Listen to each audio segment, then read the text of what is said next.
What's up, everybody? Welcome back to the channel. I want to talk today about a new release from Gibson. Their brand new Les Paul Studio, the One. It almost seems like Les Paul is trying to make the studio, I guess, more financially viable, so to speak. You know, it's always been your stripped down, bare bones, rock and roll machine, you know? There's really not too much different aside from the binding, and in some cases like this one, the inlays, than, you know, the standard.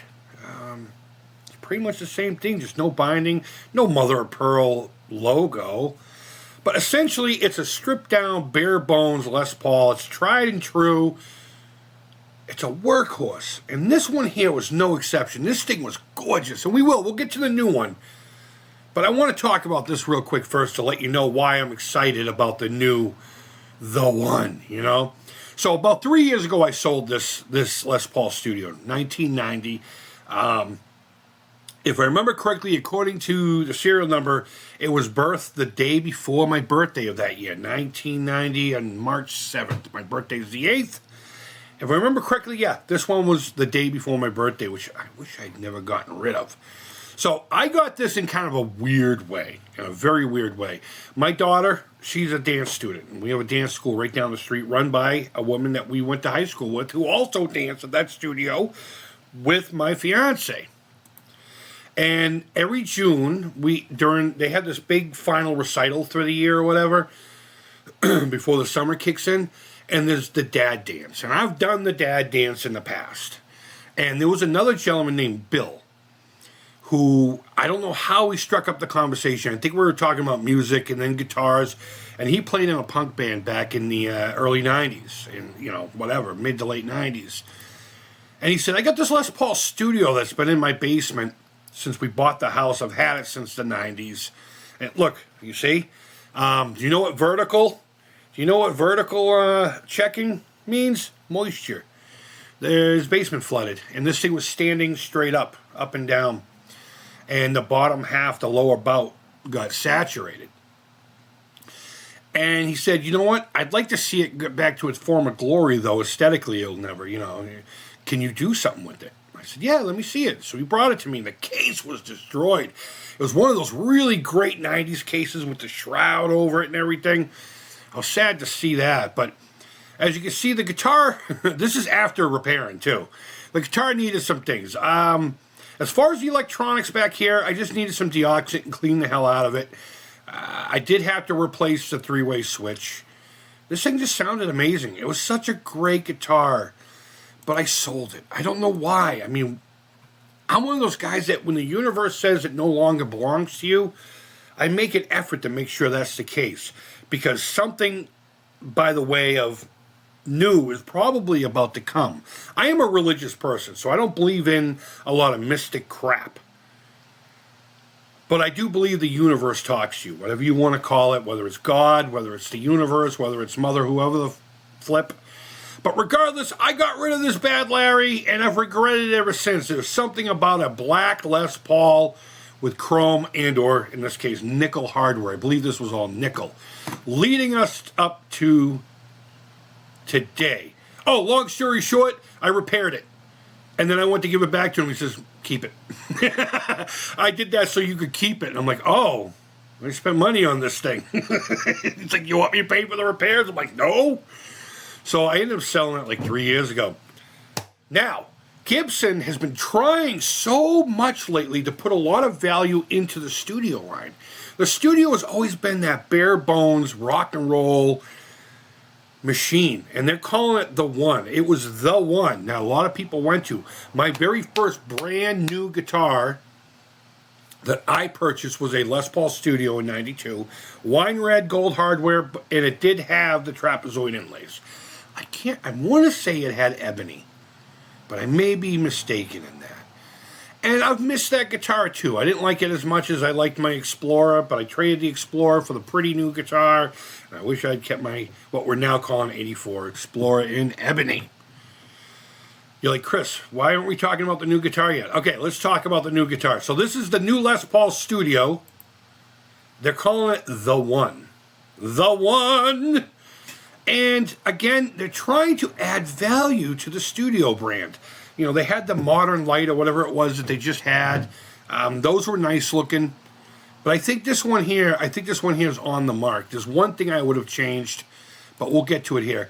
There are 4 options. Of course, I'm going to put the black one up first because a black Studio with chrome hardware, you can't beat.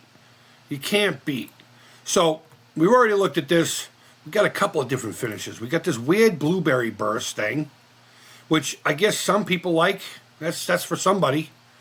Then we have your traditional sunburst cherry, which I think is gorgeous with binding. I think without binding it looks cheap. It kind of reminds me of like an Epiphone Special, too. I know they're not as thick, but there's just something about this finish. I mean, you can choose your own. Let's see what this Bad Larry looks like. Let's see what this one I could fall in love with. This one I could fall in love with, but with the sunburst here, the cherry doohickeys, I kind of prefer the binding on the body. So, and then we have wine red, which is another staple of the of the Studio and other Les Paul-esque guitars. This one seems a little darker than I'm used to, but it could just be the photographs, you know. Let's see what this Bad Larry looks like. Oh, that first one, man, I'm telling you. So, going back to talking about the value in these, they're really pushing it. They're really pushing it. These are $1,500, $1,600. Let me go back to that. Yeah, they're $1,599, $1,600. And a lot of people are like, oh my God. For Studio, guys, you need to take into account the market now. You know, I know it sucks. I know it sucks. But they're putting some value into these. First and foremost, the pickups. The pickups. Burstbucker Pros, man. Good stuff. Good stuff.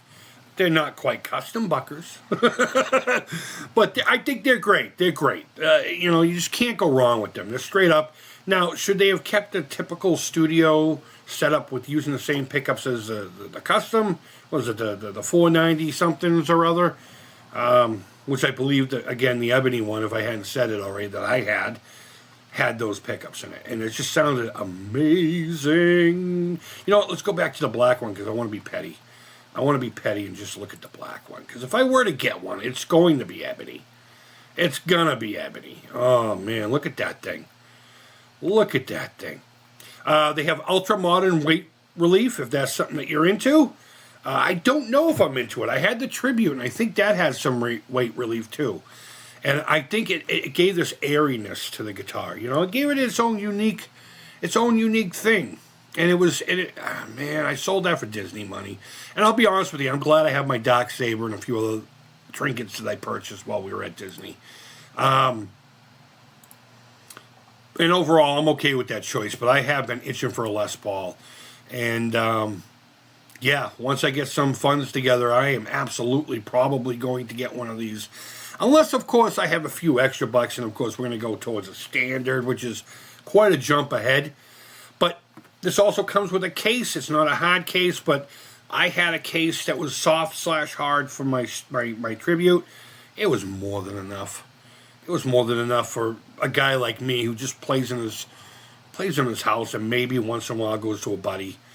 But I'm really excited about these. I think these are pretty rad.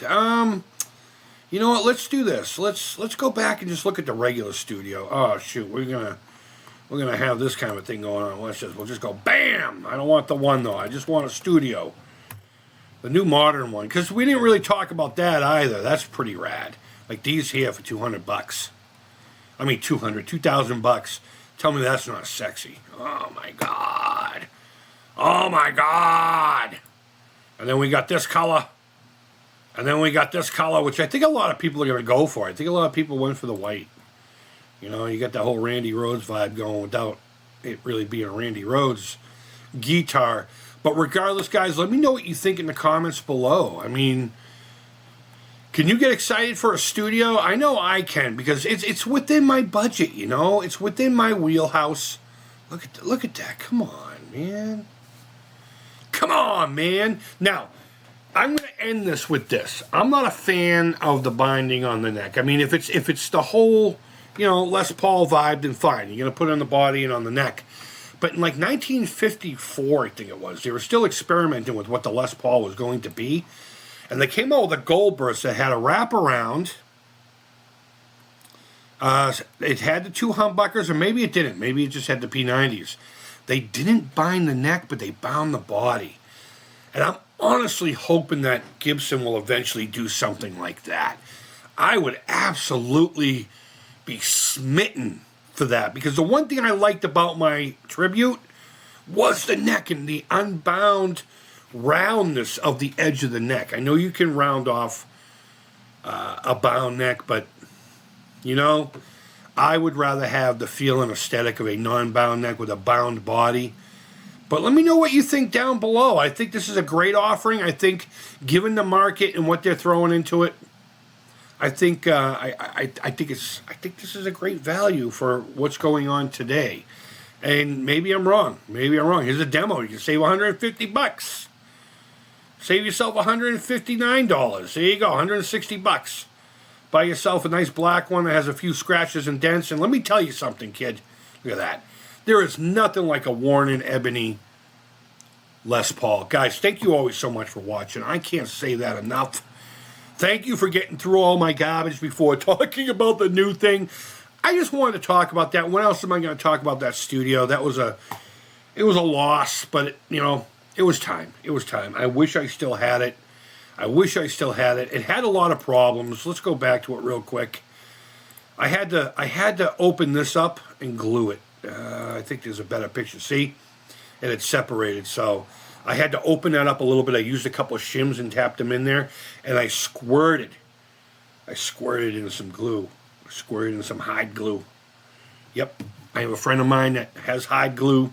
We heated up his pot, and we squirted it in there. I like you saying squirt, but guys, let me know in the comments what you think about either my old Les Paul, the new one, any Les Paul studios, if you have stories, or if you just think the Les Paul studio in general is junk.